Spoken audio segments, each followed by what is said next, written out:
I know. It's such a pretentious title, full of myself, right? Narcissist. Getting those vibes, right? Am I not? But this actually happened to me, and in high school.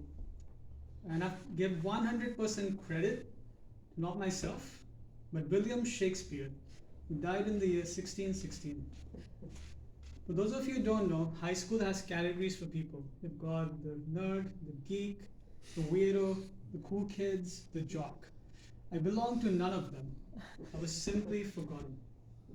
It was a peaceful life. I would come in school, do my thing, and leave. No one cared to talk to me. I would have fun just by myself, daydreaming, making songs and poems out of things I had no interest in learning. For example, my English literature exams are around the corner, and I thought it'd be a great idea to take this song from about a greenwood tree in William Shakespeare's play, As You Like It. I was alone in a room, started singing. Under the greenwood tree, who loves to lie with me?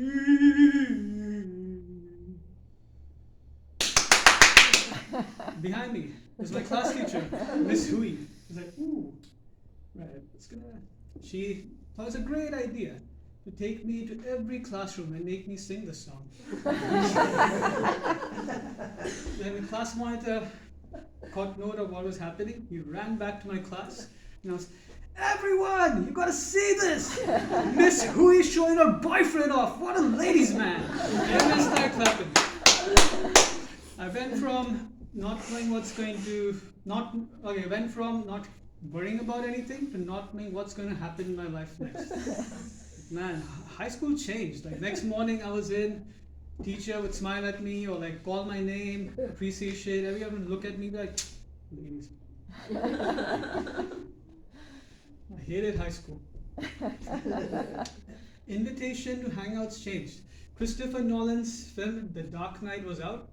Class monitor comes up to me and says, normally we'd invite you, but this weekend you're probably on a date with Miss Hui.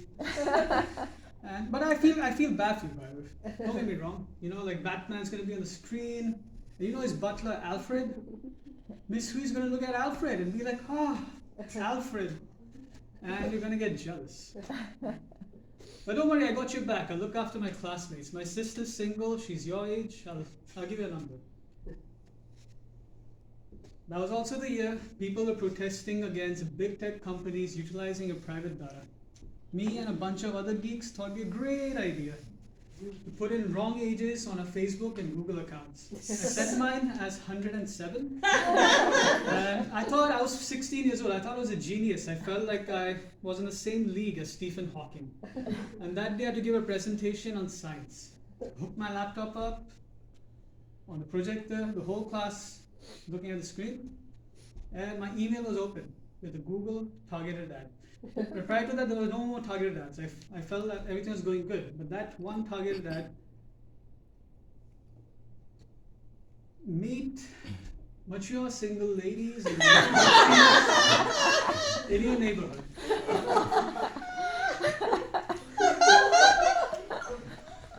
All I can say is that it took me a year to repair all those damages. Facebook. Now I get targeted ads about arranged marriages with Indian women my age. Lisha, Aditi, Niharika. Like not something I want to see either, right? I don't want to see that stuff either. But you know that saying, perfect is the enemy of good. Fast forward a few years later, I'm in New Zealand, Mt Ruapehu with my family. I'm skiing and away from all this nonsense. I took a basic skiing lesson and I looked at kids half my age. I was jealous of them. I wanted to go right at the top and go all the way down. Thought I could do it. So right down, I quickly realized the triangle brake technique does not work. I was screwed. So I swerved quickly and crashed into a net. Boom. A few minutes later, a kind old lady comes up to me, picks me up, and asks if I was alright. Then we make small talk. She's taking me to the starting point. She tells me about her grandkids, how much she loves skiing. And then when I introduce myself, she interrupts me midway and asks me, hey, are you single? 5 seconds, I had a poker face on. I don't know what to do. Then, what would you do, Kelly, in my situation? How would you respond? What's your phone number? What's your phone number?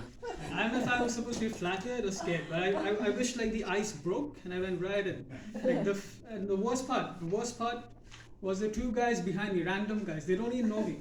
They started saying, "Hey, are you single, mate?" I was like, man, this high school all again, or they must be her grandkids, aren't they? Then I looked, then those same guys came to me, patting me on the shoulder, I'd be like, "Mate, are you single?" And look back, then okay, it all made sense. You know, like first time skiing, what would I know? You know, in the starting point, there's a line. The ski staff has to ask if you're single because you know there's a bench. You get up on the bench. Right, so man, I was so relieved after that. Then I got up with that same lady on the bench, right to the top. And she's talking about her grandkids again. And later on, I go back to my uncle. My uncle looks at me, he's like, I saw, like, who's that white lady there? You're kissing her, right?